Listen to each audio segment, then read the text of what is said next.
The Secret Agent by Joseph Conrad, Chapter 4. Most of the 30 or so little tables covered by red cloths with a white design stood ranged at right angles to the deep brown wainscoting of the underground hall. Bronze chandeliers with many globes depended from the low, slightly vaulted ceiling, and the fresco paintings ran flat and dull all around the walls without windows, representing scenes of the chase and of outdoor revelry in medieval costumes. Varlets in green jerkins brandished hunting knives and raised on high tankers of foaming beer.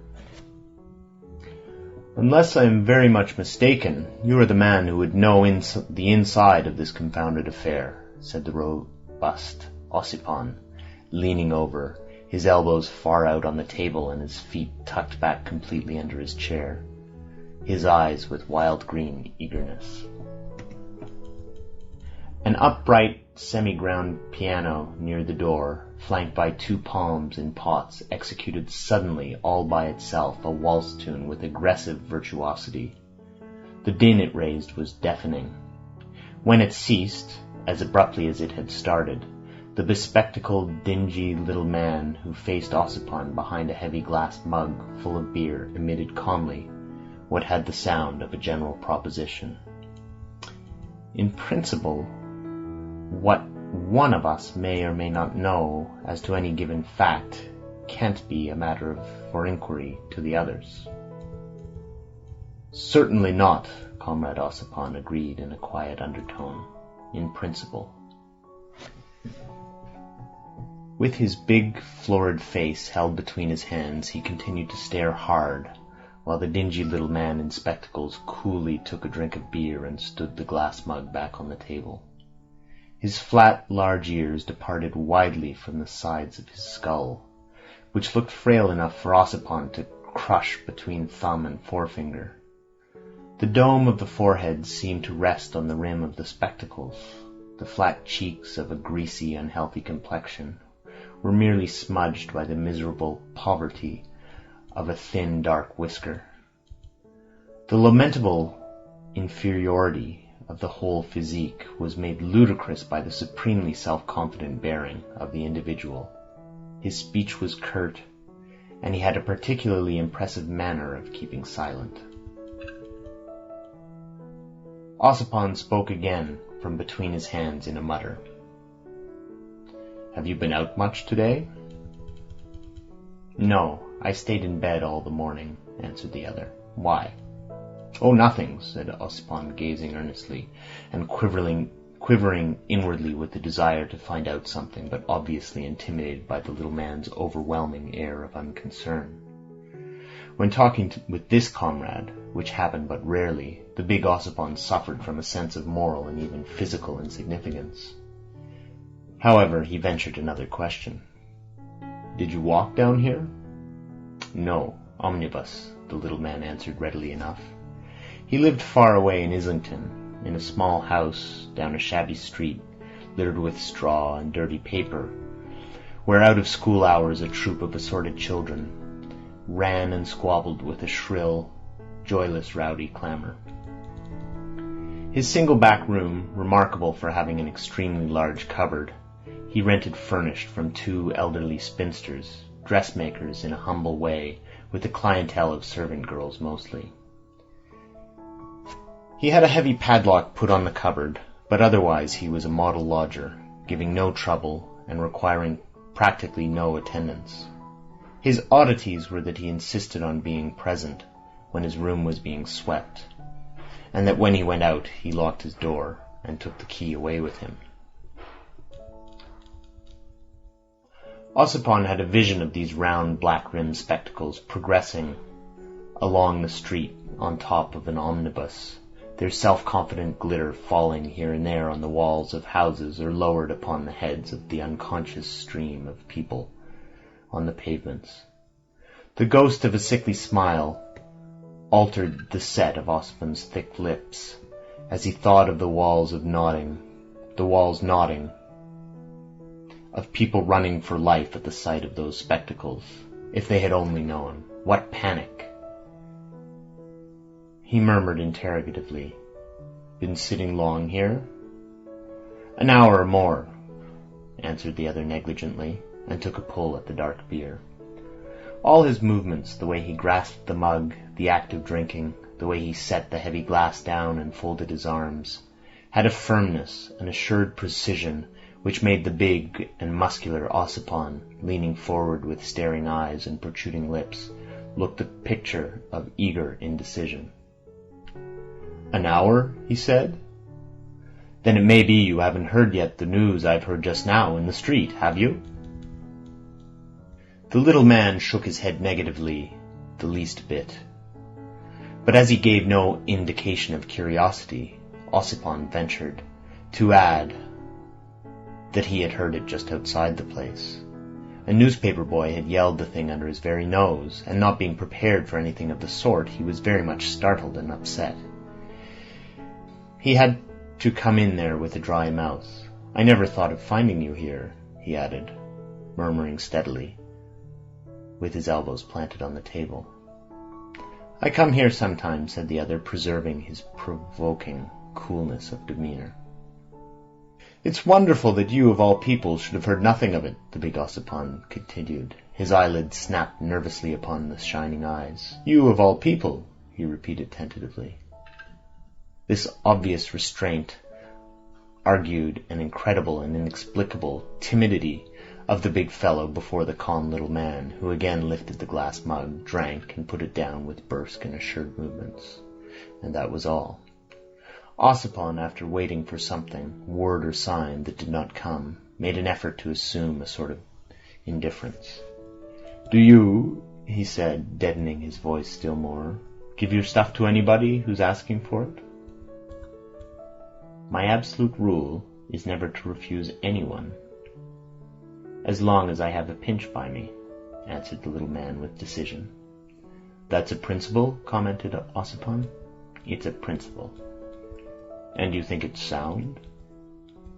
The large round spectacles, which gave a look of staring self-confidence to the sallow face, confronted Ossipon like sleepless, unwinking orbs flashing a cold fire. "Perfectly. Always. Under every circumstance. What could stop me? Why should I not? Why should I think twice about it?" Ossipon gasped, as it were, discreetly.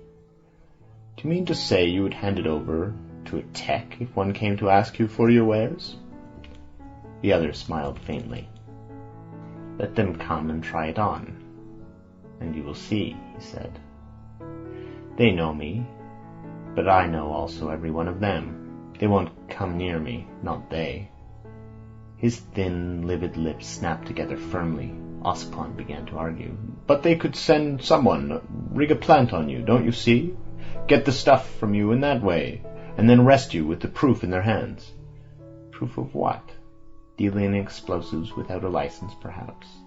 This was meant for a contemptuous jeer, though the expression of the thin, sickly face remained unchanged, and the utterance was negligent. "I don't think there's one of them anxious to make that arrest. I don't think they could get one of them to apply for a warrant. I mean one of the best, not one." "Why?" Ossipon asked. "Because they know very well I take care never to part with the last handful of my wares. I've it always by me." He touched the breast of his coat lightly. "In a thick glass flask," he added. "So I've been told," said Ossipon with a shade of wonder in his voice. "But I didn't know if they know," interrupted the little man crisply, leaning against the straight chair back which rose higher than his fragile head. "I shall never be arrested. The game isn't good enough for any policeman of them all. To deal with a man like me requires sheer, naked, inglorious heroism." Again his lips closed with a self-confident snap. Ossipon repressed a movement of impatience. "Or recklessness, or simply ignorance," he retorted. "They've only got to get somebody for the job who does not know you carry enough stuff in your pocket to blow yourself and everything within 60 yards of you to pieces." "I never affirmed I could not be eliminated," rejoined the other. "But that wouldn't be an arrest. Moreover, it's not as easy as it looks." Bah, Ossipon contradicted. Don't be too sure of that. What's to prevent a half-dozen of them jumping upon you from behind in the street? With your arms pinned to your sides, you could do nothing, could you? Yes, I could. I'm seldom out in the streets after dark, said the little man impassively. And never very late. I walk always with my right hand closed around the India rubber ball which I have in my trouser pocket. The pressing of this ball actuates a detonator inside the flask I carry in my pocket. It's the principle of the pneumatic instantaneous shutter for a camera lens. The tube leaves up. With a swift disclosing gesture he gave Ossipon a glimpse of an India rubber tube, resembling a slender brown worm issuing from the armhole of his waistcoat and plunging into the inner breast pocket of his jacket. His clothes of a nondescript brown mixture were threadbare and marked with stains, dusty in the folds with rugged buttonholes. The detonator is partly mechanical, partly chemical, he explained with casual condescension. It is instantaneous, of course, murmured Ossipon with a slight shudder. Far from it, confessed the other with a reluctance which seemed to twist his mouth dolorously. A full 20 seconds must elapse from the moment I press the ball till the explosion takes place. Whew, whistled Ossipon, completely appalled. 20 seconds? Horrors! You mean to say you could face that? I should go crazy. Wouldn't matter if you did. Of course, it's the weak point of this special system, which is only for my own use. The worst is that the manner of exploding is always the weak point with us. I'm trying to invent a detonator that would adjust itself to all conditions of action, and even to unexpected changes of conditions. A variable and yet perfectly precise mechanism. A really intelligent detonator. 20 seconds, muttered Ossipon again. Oh, and then? With a slight turn of the head, the glitter of the spectacles seemed to gauge the size of the beer saloon in the basement of the renowned Silenus restaurant. Nobody in this room could hope to escape, was the verdict of that survey, nor yet this couple going up the stairs now. The piano at the foot of the staircase clanged through a mazurka with brazen impetuosity, as though a vulgar and impudent ghost were showing off. The keys sank and rose mysteriously, then all became still. For a moment, Ossipon imagined the overlighted place changed into a dreadful black hole belching horrible fumes, choked with ghastly rubbish of smashed brickwork and mutilated corpses. He had such a distinct perception of ruin and death that he shuddered again. The other observed with an air of calm sufficiency. In the last instance, it is character alone that makes for one's safety. There are very few people in the world whose character is as well established as mine. I wonder how you managed it, growled Ossipon. Force of personality, said the other without raising his voice. And coming from the mouth of that obviously miserable organism, the assertion caused the robust Ossipon to bite his lower lip. Force of personality, he repeated with ostentatious calm. I have the means to make myself deadly, but that by itself, you understand, is absolutely nothing in the way of protection. What is effective is the belief those people have in my will to use the means. That's their impression. It is absolute. Therefore, I am deadly. There are individuals of character amongst that lot too, muttered Ossipon ominously.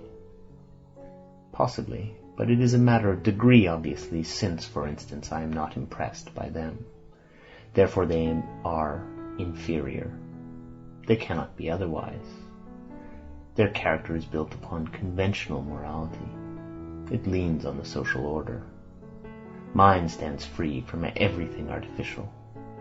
They are bound in all sorts of conventions. They depend on life, which in this connection is a historical fact surrounded by all sorts of restraints and considerations, a complex, organized fact open to attack at every point. Whereas I depend on death, which knows no restraint and cannot be attacked. My superiority is evident. This is a transcendental way of putting it, said Ossipon, watching the cold glitter of the round spectacles. I've heard Carl Jund say much the same thing not very long ago.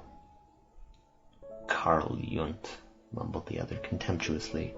The delegate of the International Red Committee has been a posturing shadow all his life. There are 3 of you delegates, aren't there? I won't define the other 2, as you are one of them. But what you say means nothing. You are the worthy delegates for revolutionary propaganda, but the trouble is not only that you are as unable to think independently as any respectable grocer or journalist of them all, but that you have no character whatsoever. Ossipon could not restrain a start of indignation. But what do you want from us? He exclaimed in a deadened voice. What is it you are after yourself? A perfect detonator was the peremptory answer. What are you making that face for? You see, you can't even bear the mention of something conclusive. I'm not making a face, growled the annoyed Ossipon bearishly. You revolutionaries, the other continued with leisurely self-confidence, are the slaves of social convention, which is afraid of you, slaves of it as much as the very police that stand up in the defense of that convention. Clearly you are, since you want to revolutionize it. It governs your thoughts, of course, and your action too, and thus neither your thoughts nor your action can ever be conclusive. He paused, tranquil with that air of close, endless silence, then almost immediately went on. You are not a bit better than the forces arrayed against you, than the police, for instance. The other day I came suddenly upon Chief Inspector Heat at the corner of Tottenham Court Road. He looked at me very steadily, but I did not look at him. Why should I give him more than a glance? He was thinking of many things, of his superiors, of his reputation, of the law courts, of his salary, of the newspapers, of 100 things, but I was thinking of my perfect detonator only. He meant nothing to me. He was as significant as... I can't call to mind anything insignificant enough to compare him with, except Carl Jund, perhaps. Like to like. The terrorist and the policeman both come from the same basket. Revolution, legality, countermoves in the same game, forms of idleness at the bottom. Identical. He plays his little game, so do you propagandists, but I don't play. I work 14 hours a day and go hungry sometimes. My experiments cost money now and again. And then I must do without food for a day or 2. You are looking at my beer. Yes, I've had 2 glasses already, and shall have another presently. This is a little holiday, and I celebrate it alone. Why not? I've the grit to work alone, quite alone, absolutely alone. I've worked alone for years. Ossipon's face had turned a dusky red. At the perfect detonator, eh? He sneered very low. Yes, retorted the other. It is a good definition. You couldn't find anything half so precise to define the nature of your activity, with all your committees and delegations. It is I who am the true propagandist. We won't discuss that point, said Ossipon, with an air of rising above personal considerations. I'm afraid I'll have to spoil your holiday for you, though. There's a man blown up in Greenwich Park this morning. How do you know? They've been yelling the news in the streets since 2 o'clock. I bought the paper and just ran in here. Then I saw you sitting at this table. I've got it in my pocket now. He pulled the newspaper out. It was a good-sized, rosy sheet, as if flushed by the warmth of its own convictions, which were optimistic. He scanned the pages rapidly. Ah, here it is. Bomb in Greenwich Park. There isn't much so far. 11:30, foggy morning, effects of explosion felt as far as Romney Road and Park Place. Enormous hole in the ground under a tree filled with smashed roots and broken branches. All Round fragments of a man's body blown to pieces. That's all. The rest's mere newspaper gup. No doubt a wicked attempt to blow up the observatory, they say. That's hardly credible. He looked at the paper for a while longer in silence, then passed it to the other, who, after gazing abstractly at the print, laid it down without comment. It was Ossipon who spoke first, still resentful. The fragments of only one man, you note. Ergo, he blew himself up. That spoils your day off for you, don't it? Were you expecting that sort of move? I hadn't the slightest idea, not the ghost of a notion of anything of the sort being planned to come off here, in this country. Under the present circumstance, it's nothing short of criminal. The little man lifted his thin black eyebrows with dispassionate scorn. Criminal? What is that? What is crime? What can be the meaning of such an assertion? How am I to express myself? One must use the current words, said Ossipon impatiently. The meaning of this assertion is that this business may affect our position very adversely in this country.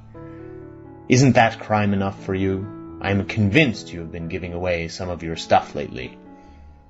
Ossipon stared hard. The other, without flinching, lowered and raised his head slowly. You have, burst out the editor of the FP leaflets in an intense whisper.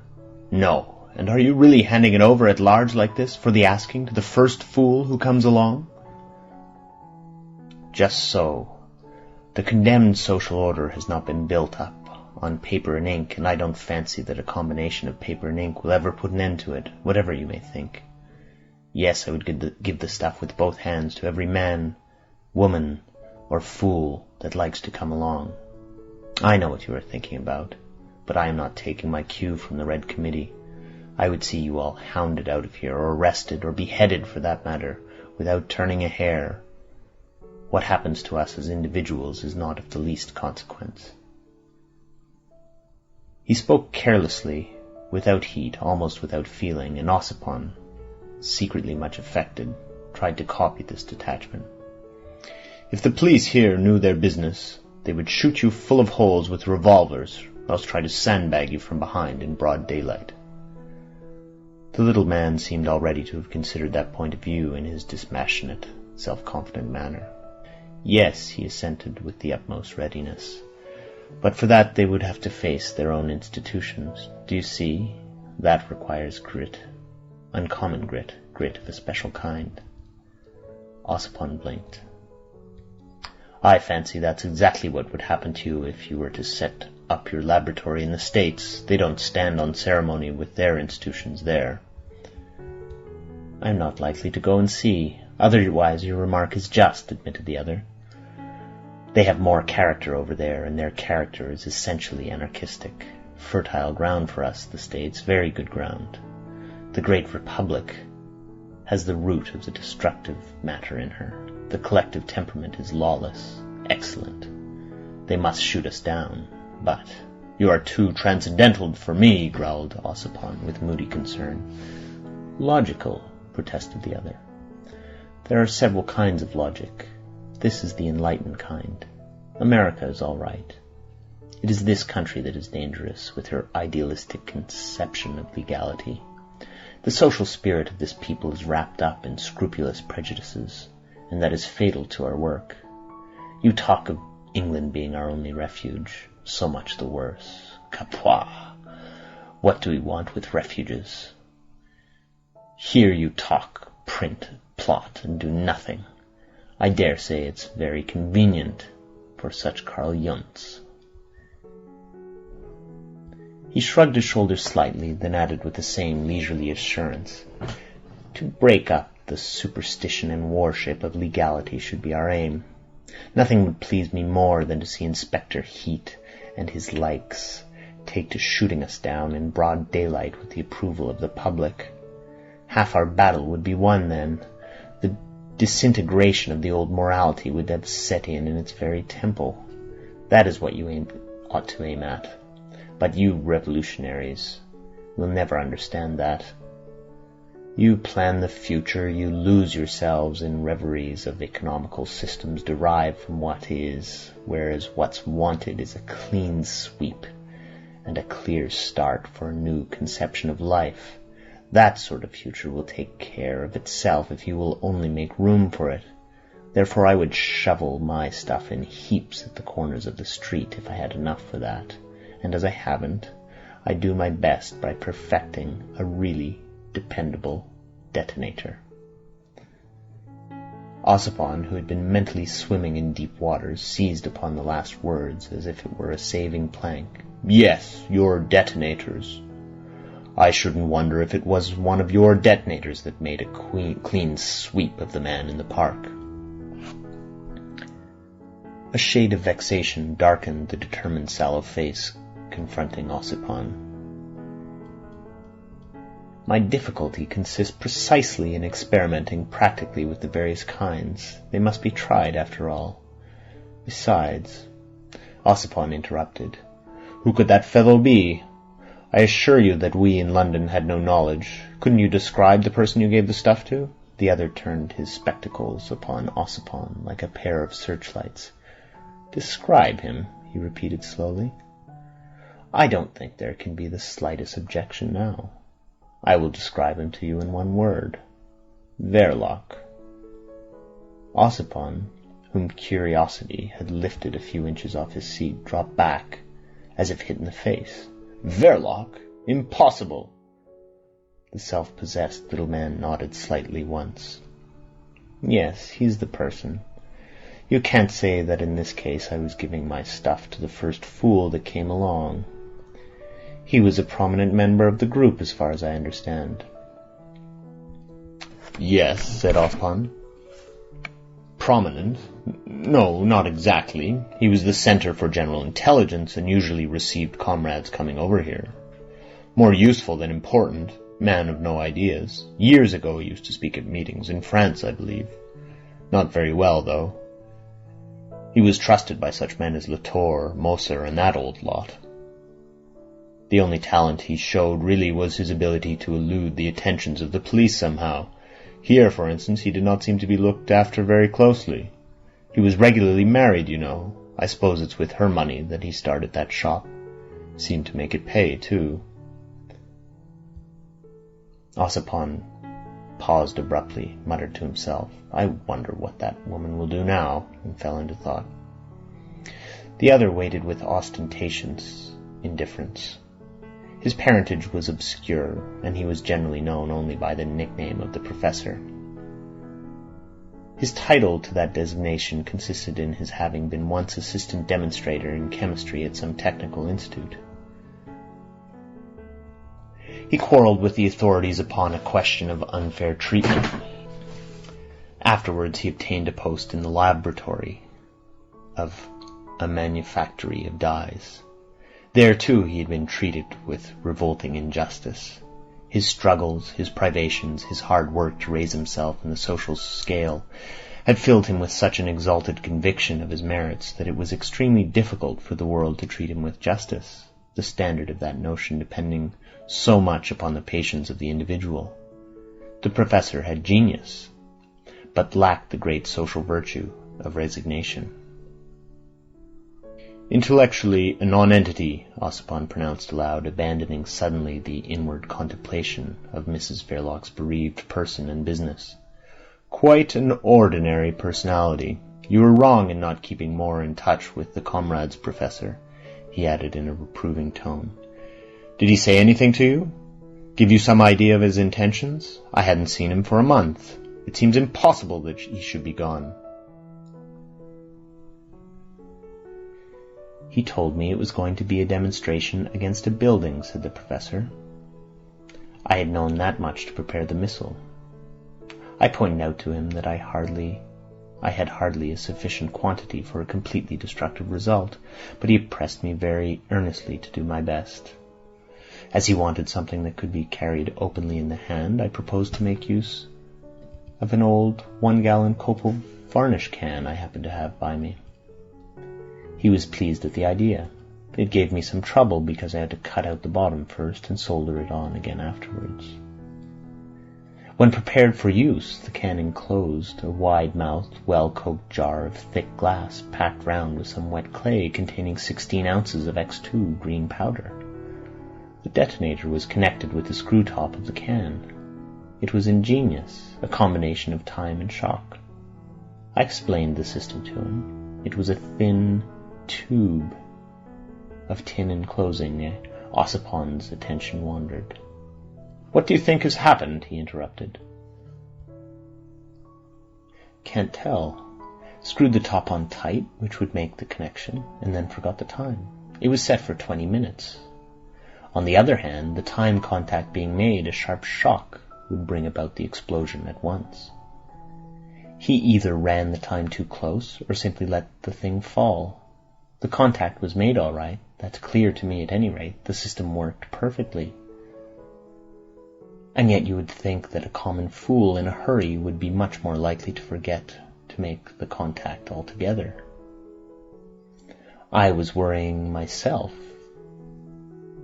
about that sort of failure mostly. But there are more kinds of fools than one can guard against. You can't expect a detonator to be absolutely foolproof." He beckoned a waiter. Ossipon sat rigid with the abstracted gaze of mental travail. After the man had gone away with the money, he roused himself with an air of profound dissatisfaction. "It's extremely unpleasant for me," he mused. "Carl has been in bed with bronchitis for a week. There's an even chance that he will never get up again. Michaelis is luxuriating in the country somewhere. A fashionable publisher has offered him £500 for a book. It will be a ghastly failure. He has lost the habit of consecutive thinking in prison, you know." The professor, on his feet, now buttoning his coat, looked about him with perfect indifference. "What are you going to do?" asked Ossipon warily. He dreaded the blame of the Central Red Committee, a body which had no permanent place of abode, and whose membership he was not exactly informed. If this affair eventuated in the stoppage of the modest subsidy allotted for the publication of the FP pamphlets, then indeed he would have to regret Verloc's inexplicable folly.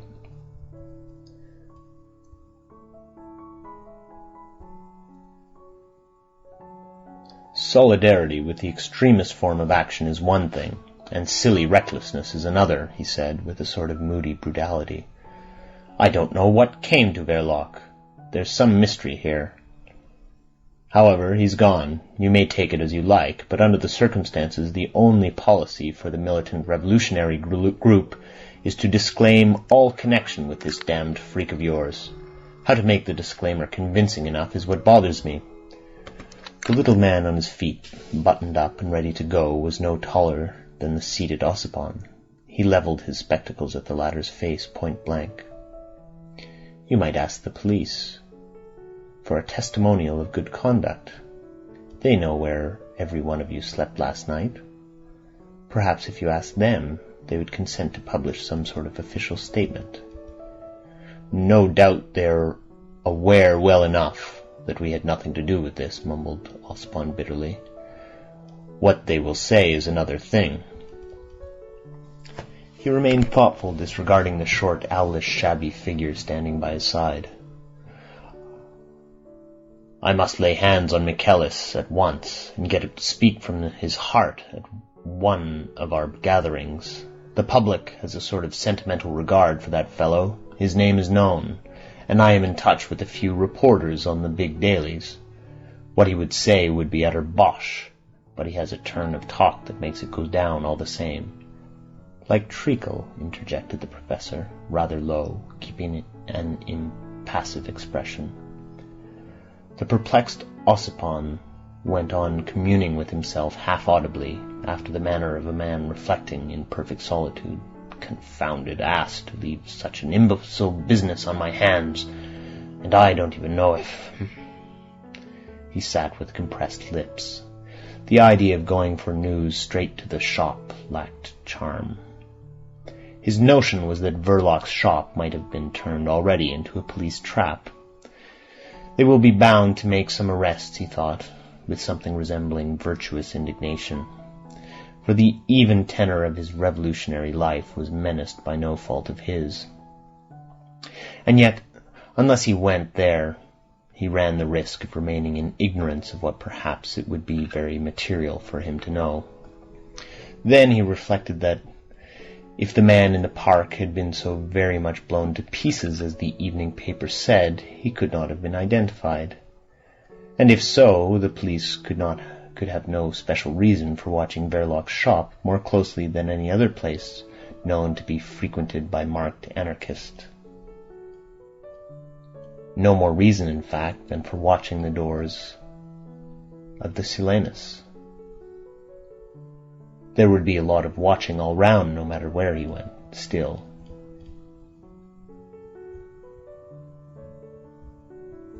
"I wonder what I had better do now," he muttered, taking counsel with himself. A rasping voice at his elbow said with sedate scorn, "Fasten yourself upon the woman for all she's worth." After uttering these words, the professor walked away from the table. Ossipon, whom that piece of insight had taken unawares, gave one ineffectual start, and remained still, with a helpless gaze, as though nailed fast to the seat of his chair. The lonely piano, without as much as a music stool to help it, struck a few chords courageously, and beginning a selection of national airs, played him out at last to the tune of Blue Bells of Scotland. The painfully detached notes grew faint behind his back, while he went slowly upstairs, across the hall, and into the street. In front of the great doorway a dismal row of newspaper sellers standing clear of the pavement dealt out their wares from the gutter. It was a raw, gloomy day of the early spring, and the grimy sky, the mud of the streets, the rags of the dirty men, harmonized excellently with the eruption of the damp, rubbishy sheets of paper soiled with printer's ink. The posters, maculated with filth, garnished like tapestry the sweep of the curbstone. The trade in afternoon papers was brisk, yet in comparison with the swift, constant march of foot traffic, the effect was of indifference, of a disregarded distribution. Ossipon looked hurriedly both ways before stepping out into the cross-currents, but the professor was already out of sight. End of chapter 4.